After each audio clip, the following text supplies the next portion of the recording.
Bienvenidos a TradingView. En este tutorial vamos a mostrarles cómo funcionan los diferentes tipos de gráficos que tenemos dentro de la plataforma: el logarítmico, indexado a 100, porcentaje y normal. El normal es el que viene de serie cuando cargamos los gráficos en TradingView, y luego para activar los de porcentaje y logarítmico podemos utilizar los atajos de teclado Alt más P o Alt más L. Luego en este caso también tenemos el indexado a 100, que no tiene comando de teclado, pero para poder acceder a ellos, igual que porcentaje y logarítmico, podemos hacer clic en la rueda mecánica en la parte inferior abajo de la derecha de la pantalla. Ya podríamos seleccionar cualquiera de estos modos. Luego también tenemos un modo especial que viene a ser el automático y el logarítmico, que los podemos activar directamente aquí. Entonces vamos a mostrarles cómo funciona cada uno de ellos. Lo que vemos en pantalla es el gráfico normal y ahora vamos a mostrarle un gráfico logarítmico. Entonces lo que hace el logarítmico es cambiar la escala, sobre todo si uno se da cuenta de la diferencia que tiene cuando nos vamos a un intervalo muy de largo plazo. Entonces, por ejemplo, nos vamos a ir desde 1971 hasta 2023.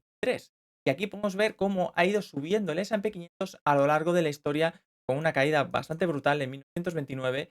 Y luego ya podemos ver cómo, digamos, ha ido evolucionando, ¿no? Entonces aquí podemos ver esa escala logarítmica que está activada. Si la desactivamos, perdemos totalmente esa perspectiva. Lo que vemos es como lo que dicen en los medios, ¿no? Un cohete, ¿no? Una subida en cohete.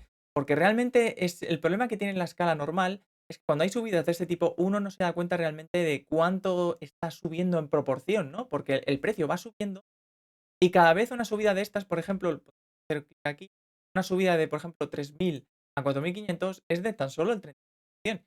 Mientras que si hacemos aquí clic, por ejemplo, de $10 a 400 mismo, es una subida del 206, ¿no? Entonces, digamos que cada vez las subidas son menores, pero en el precio parece que sube muchísimo más lo último que lo del principio.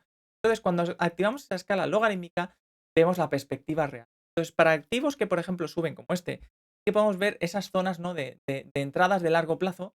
Se ve claramente aquí. Logarítmico, obviamente, en corto plazo no pasa tanto. Em, y luego pasa también inversamente en los activos que caen muy fuertemente. Vamos a ver, por ejemplo, un activo que podría ser Carvana, y vamos a ver cómo ha evolucionado este gráfico. Y aquí vemos la diferencia entre el logarítmico y el no logarítmico, ¿no? El no logarítmico nos dibuja una montaña, y en cambio el logarítmico dibuja una cosa completamente diferente. Porque tiene la escala funciona de manera distinta. Tiene en cuenta lo que es el porcentaje en el tiempo. Es decir, el porcentaje aquí vemos que sube hasta un 231%, y luego esta segunda subida es de otros 200. Es como equilibrado, ¿no? En cambio el automático, cuando es el automático no logarítmico, pues completamente, como vemos, la típica subida monumental, ¿no? Y bajadas de la misma velocidad, ¿no? Luego, hay algún gráfico muy interesante que vemos, por ejemplo, en Luna. La criptomoneda Luna, pues, tuvo una caída, pues, brutal.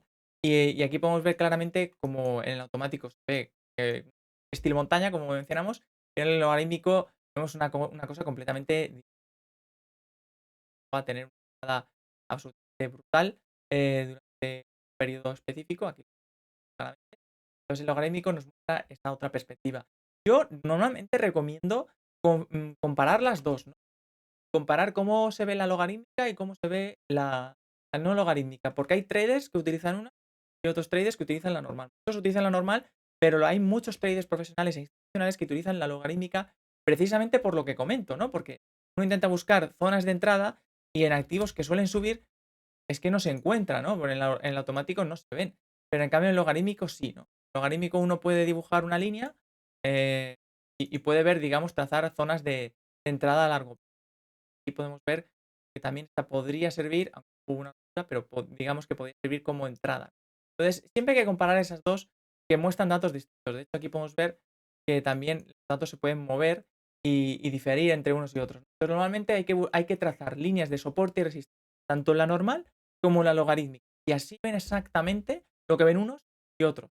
Esa es la recomendación que yo diría de la escala logarítmica. Ahora vamos a ver la escala en porcentaje. La escala en porcentaje, digamos que es como bien indica, nos da el rendimiento en porcentaje, ¿no? Pues todo depende desde dónde estemos analizando. Muestro desde pantalla en el 2020, pues me va a mostrar el porcentaje de ahí en adelante. Si me voy un poco más hacia atrás, me muestra, por ejemplo, aquí. Entonces, y así va. De hecho, si por ejemplo vamos a la escala mensual y pones el logarítmico, Entonces aquí vemos la evolución de Tesla a lo largo de la historia de puede ser de otra vez porcentaje. Entonces es un poco para lo que sirve. También es muy útil cuando queremos comparar activos. Vamos a ver cuánto ha evolucionado Tesla en los últimos años. Por ejemplo, vamos a compararlo con Apple, ¿no? Entonces aquí cuando cargamos los dos gráficos, pues vemos la diferencia. Apple tan solo ha subido un 286%, Tesla 1200. Si queremos encima poner otros activos, vamos a poner, por ejemplo, no ha tenido la misma evolución, pero ha tenido durante todo ese tramo. Entonces, y de hecho uno puede mover la pantalla y va ajustando en base al tiempo del principio. Entonces, esto sirve muy útil para comparar activos. Pues se pueden poner tantos como quiera, vamos. Poner Microsoft, se puede poner, vamos, por ejemplo, otro Palantir. Entonces vamos añadiendo todos esos activos. Luego podemos hacer, aquí por poder pueden aparecer 20. Entonces eso sirve lo que viene a ser la escala de porcentaje. Por último, vamos a ver la escala de indexado a 100, que es un poco particular, ¿no? Entonces, para ello nos vamos a eliminar los dos activos que hemos, ¿no? Y vamos a comparar lo que viene a ser el S&P con con otro índice, por ejemplo, el de ahí, Dow Jones Industrial Average, y vamos a ver lo que viene para cuál, y vamos a explicar un poco cómo funciona. Entonces, tenemos que comparar estos cambios de valores de dos o más símbolos durante un periodo de tiempo. Por ejemplo, tomamos esta referencia de estos dos activos y les ajustamos esa misma escala. Entonces, ¿qué es lo que estamos viendo ahora mismo en pantalla? Bueno, no lo estamos viendo ahora mismo, lo vamos a ver ahora. Justo. Aquí vemos dos precios, que no son los precios reales. El S&P tiene un precio bastante más elevado, 4.500 por ahí. El Dow Jones unos 35.000 o por ahí también. Entonces, aquí vemos unos precios completamente distintos. Entonces, ¿qué significa? Entonces, vemos que dos líneas separadas pues, no se pueden comparar, ¿no? Entonces, de hecho, cuando comparamos precios tan dispares, pues es muy difícil verlo en perspectiva. En cambio, cuando activamos esto, vemos los dos bastante juntos. Vemos la comparativa es más real. Entonces, como base de comparación, toma el primer valor en el cuadro y lo establece en 100 para todos los símbolos que sean compararnos. Entonces, para calcular los siguientes valores, se agrega el cambio porcentual de cada símbolo relativo al primer valor. Entonces, por lo tanto, podemos hacer una evaluación comparativa de los cambios de precio de los símbolos negociados en rangos de precios completamente diferentes, en una volatilidad diferente. Entonces, para esto sirve lo que viene a ser el indexado AFI. Bueno, con esto ya resumimos. Recuerden que el automático simplemente es adaptar el gráfico a la pantalla. No es que sea un tipo de gráfico específico, sino simplemente lo ajusta, ¿no? Entonces aquí vamos, por ejemplo, vamos a hacer esto.